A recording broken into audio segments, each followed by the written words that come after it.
the steal. Here's James with the stuff. Bosch from deep. Bosch is red hot.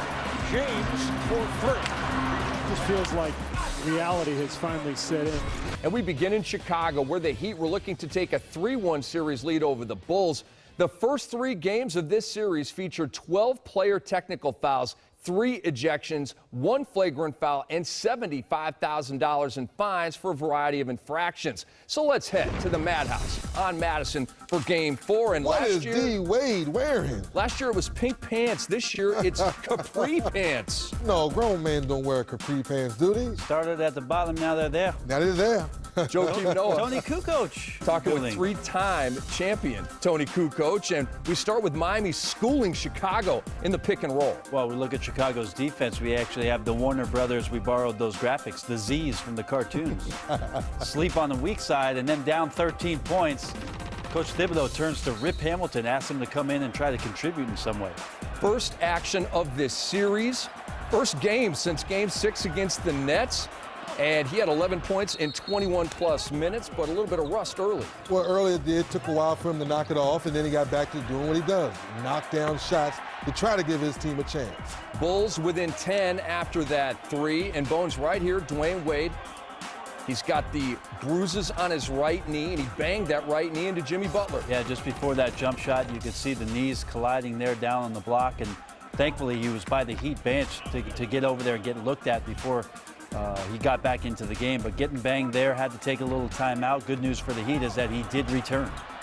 And Nate Robinson right here with the turnover, just smothered by the Heat defense, and LeBron says flop that. Yeah, flop. That's when the Heat are at their best, getting stops, get out and run, and of course LeBron, no dribbles needed, attack the rim. Heat by 9. Shane Battier, good D on Carlos Boozer, and the Heat are running. It's Wade to LeBron. He's going to spin on Nate. I heard a tweet, get him to the line. Well, he did not put the ball back down. Nate Robinson reaching in, contact, and the hoop. Heat cruising, really, at this point.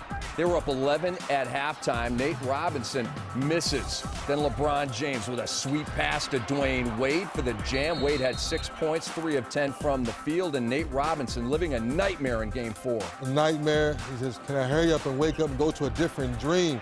I can't make a shot. None of my teammates can make a shot. We're tired balls. We're tired balls. 9 points in the third quarter for the Bulls. 9 points, 7 turnovers also, Rick, in that quarter. So Chicago having just everything that could possibly go wrong against one of the better defensive teams in the Miami Heat, happening at the Madhouse. Conversely, everything going right for Miami. The buzzer-beating 3 by Norris Cole to end the third quarter. Miami took a 19-point lead to the fourth, and then it's Bosch to Chris Anderson with the header. Well, that's in the scouting report. If you cannot get the ball, maybe your hand, sometimes use your head, as long as the ball goes in. And Tom Thibodeau and the Bulls suffer through their worst offensive playoff performance ever, losing 88-65 in Game 4. So the Heat lead this series 3-1, and they are 1 win away from their 3rd straight trip to the Eastern Conference Finals. Miami has won 6 of the last 7 road playoff games, and for Nate Robinson, he failed to score in 32-plus minutes, missing all 12 field goal attempts. He had 27 points in Game 1, but has 28 points combined in Games 2, 3, and 4. Here's Craig Sager with LeBron. Is there a time when you sense you have a team that's being worn down, as tonight perhaps the Chicago Bulls were? You know, that's what we want to do. We just try to wear teams down throughout a series and try to get better each and every game. And, you know, we've done that. From Game 1 to Game 2 to Game 3 to Game 4, we've improved each and every game, and that's good. The defensive numbers tonight go in the record books. Only 9 points to the Bulls in the third quarter, shooting about 25% for the game. One of the adjustments after Game 1 was seeing Norris Cole get more playing time guarding Nate Robinson. What impact has he had? Well, you know, Nate is very fast, very strong, very quick, and you have to match that with the same thing. And we're lucky enough to have Norris Cole that has strength, quickness, and speed. So he does a great job of just trying to keep his body in front of him. You know, Nate is going to make some shots, but he tried to keep his body in front of him and not let him get as many creases as in Game 1. And he's been doing a great job. You make half the shots, we're in the game. You know, that's how I think of it.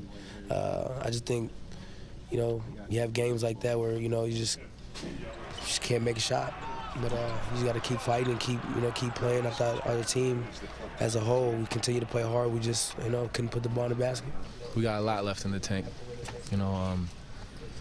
We're disappointed with the way we played tonight, but there's still basketball left, and we're excited for the opportunity. How deflating was it to start out 1 for 12 on your first 12 field goal attempts? It's frustrating. It's real frustrating. I told it to myself right before the game started. You just kind of sense it before the game, just looking in certain players' eyes, and you can see the fatigue coming in on certain players, and it's just frustrating. And as you can see right here, Chicago set franchise playoff lows for points, 65 points in a quarter. In the third, they had 9. Field goal percentage, 25.7%, and 19 field goals made. So, Dennis, more about Miami's defense or fatigue? I think it's more fatigue right now, even though we know Miami's a solid defensive team. But all playoffs long, the Bulls have shown you the effort, they've shown you the passion, they've shown you the love for the game. They brought the energy. They've done everything Coach Tibbs has asked them. They're tired, boss. They're just tired. It's not enough, and now Miami has awakened, and now they're back playing solid defense. So, Bones, in terms of Dwayne Wade, going back to the Milwaukee series, Miami closed out the Bucks in Game 4 without Dwayne Wade. They have a chance to close out the Chicago Bulls on Wednesday. Do you think Wade's going to play or not? It's going to be an interesting choice. I think a valid question at this point, whether or not Coach Spoelstra feels like they could get through the Bulls without Dwayne Wade's services in the last game. I feel like absolutely he's going to play. In this series, he's really just not been a focal point, and quite frankly, he hasn't had to be. I look at the last 2 games, he went 35 minutes, 5 of 7, and another game he was 28 minutes, 7 of 11. He's kind of picking and choosing his spots, and I think he's doing a pretty decent job of conserving his energy. But Coach Spoelstra knows the value of just having Dwayne Wade on the floor to open up space for them offensively, to be in the right spot for them defensively in terms of the help side. So I believe he'll play, but super important for the Miami Heat to try to get him as much rest as possible. That means laser focus at home to try to close it out.